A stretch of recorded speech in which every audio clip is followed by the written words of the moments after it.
নমস্কার বন্ধুরা, আজ আমি রান্না করেছিলাম ভোলা মাছের ঝোল বেগুন দিয়ে।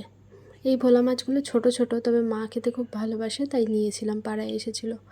তো ভোলা মাছগুলো প্রথমে নুন হলুদ দিয়ে ভেজে নিয়েছিলাম, তারপর কড়াইয়ে জিরে ফোড়ন দিয়ে, তার আগে আমি বেগুনগুলোও ভেজে নিয়েছিলাম। তারপর কড়াইয়ে জিরে ফোড়ন দিয়ে একটা পেস্ট করে রেখেছিলাম, সেটা দিয়ে দিয়েছিলাম। আদা, কাঁচা লঙ্কা, জিরে আর সামান্য একটু সর্ষে, সাদা সর্ষে, সেটা নুন হলুদ দিয়ে কষিয়ে নিয়ে মাছ আর ওই ভেজে রাখা বেগুনগুলো দিয়ে ভালো করে কষিয়ে নিয়েছিলাম। তারপর খুব সাবধানে কষাতে হবে, নাহলে না এই মাছগুলো খুব নরম হয়, মাথাগুলো ভেঙে যাওয়ার ভয় থাকে। তারপর জল দিয়ে নুন স্বাদ মতো দিয়ে ফুটে আসলে একটু ঢাকা দিয়ে যখন বেগুনগুলো নরম হয়ে যাবে তখন নামিয়ে ফেললেই ঝোলটা রান্না হয়ে যাবে। এই ভোলা মাছগুলো দেখতে ছোট, তবে খেতে খুব টেস্ট হয়। আগে আমি খেতাম না, তবে এখন বেশ খাই।